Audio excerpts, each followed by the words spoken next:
Hi friends! Today I'm going to tell you how I drew this mountain landscape. For the paint to spread evenly, I dampen the paper. I dampen it only where I plan to paint the sky so that the paint doesn't bleed into the mountains.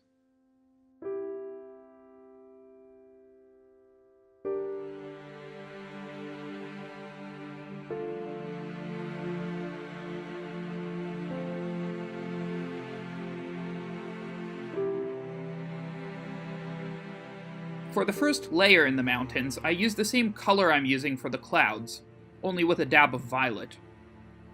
For the first layer, I use a light, transparent color. This layer is necessary to cover the paper and make sure I don't leave any part untouched. I don't want a pure white spot. In the lower part of the mountains, I'll have some fog or clouds. This adds some realism, and also this additional effect of an aerial perspective. In order to leave white for the clouds, I gather the paint from the paper with a tissue, in the spots where I plan to put the clouds. The tissue unfortunately picks up all the color from the paper, however, so I add a really light blue shade with a lot of water in the places where I used the tissue. Additionally, I smear the water so I don't leave any sharp edges between the dry and wet parts.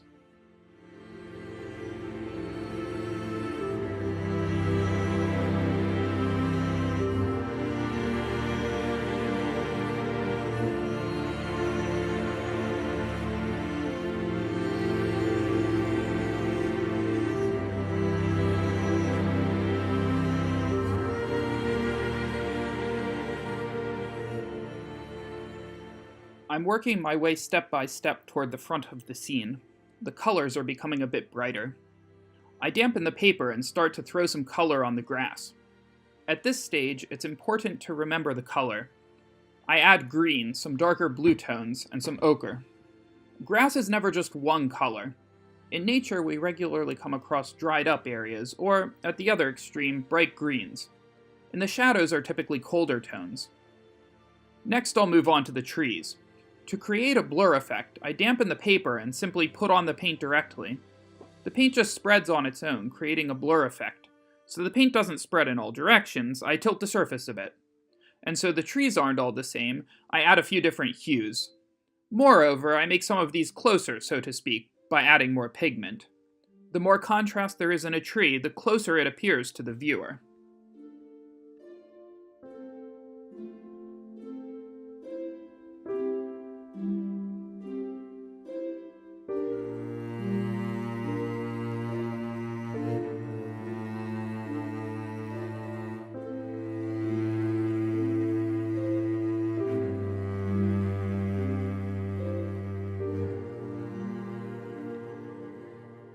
I add some brighter touches at the intersection of stones and grass in order to give some bright, distinct contrast. This section of cliffs I want to do in an ochre tone, and I'll pull it to the fore now with the help of contrast at the edge of the grass. You can see that at this point I've hardly painted anything. I've simply applied some paint to the dampened paper and let it spread on its own. This is a very important step. Right now, I'm creating a base of colors and textures that will help me a lot in my future work. When I do the first layer for the rocks, I can overshoot the borders. It's not a problem. In fact, it's even necessary. These smears of green seem like an accident, but actually, mixed with the ochre, they produce a great hue, like moss that grows on rocks in the forest. It all reveals the unevenness and chaos that exists in nature. In the forest, nothing exists in ideal form. There's always some dust or dirt, some little stones, cracks, blades of grass, sticks, and moss.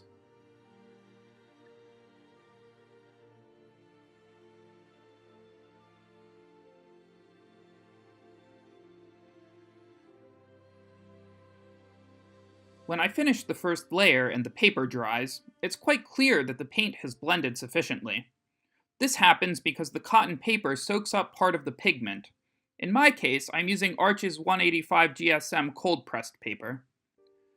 When I paint the mountains in the background, I try to use muted tones, and sometimes I build up a few layers. If I use a bright hue right away, then I can overdo it, and the background comes forward. It's important to always keep in mind the aerial perspective, and the fact that we also have mountains that come closer to the foreground.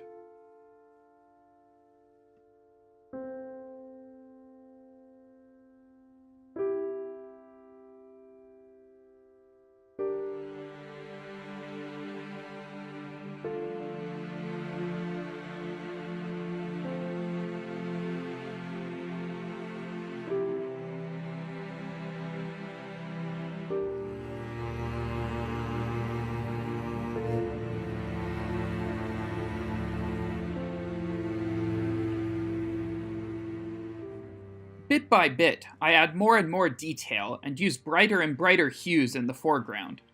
I just need to keep in mind that there will be fog in the foothills. So I wash away a bit of the color and soak up a bit of the pigment with a tissue.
I add a bit of color to the closer trees after first dampening the paper a bit.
So that's it for the lesson on the foreground. This is one of my favorite stages. I really love to paint the details. For this, I use a number 2 brush with a firm tip.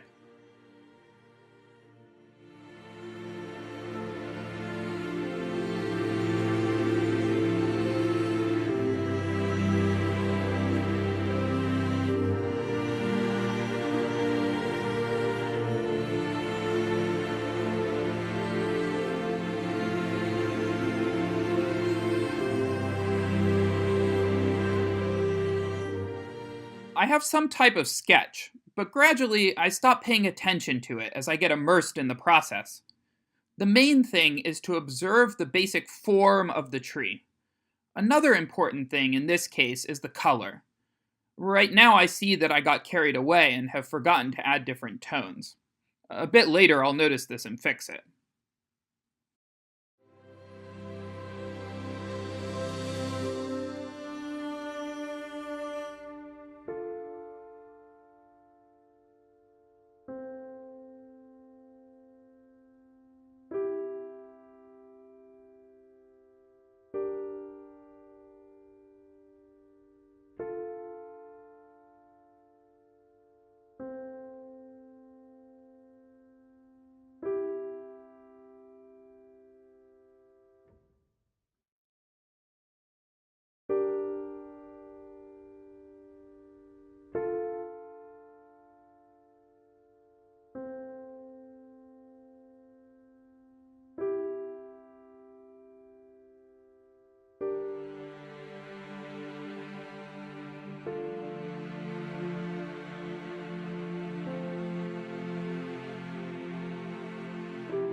When I come to the lower parts of the trees, I blur the branches.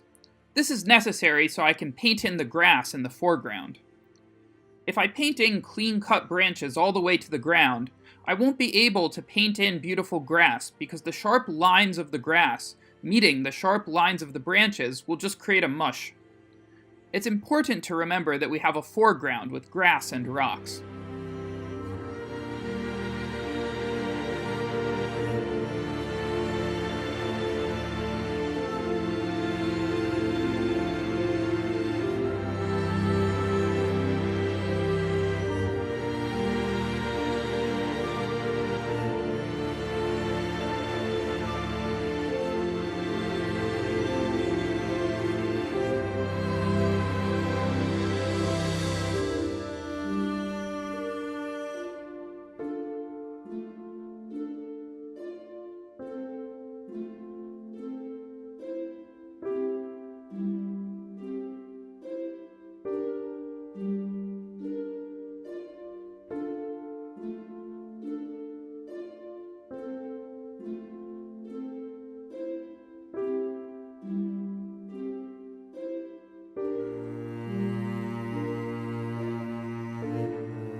So now it's time for the lesson on how to paint detailed grass.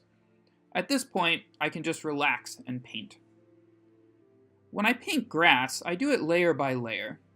I paint a few blades and blend them together in their lower reaches. After this layer dries, I'll do a new layer that's a bit lower.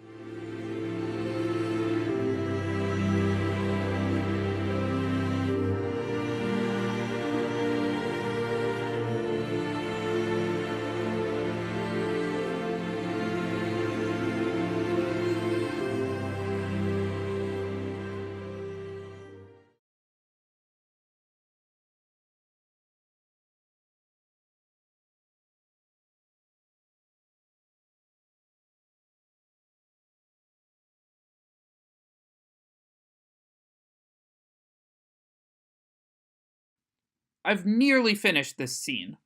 All that's left is a few strokes and it will be ready.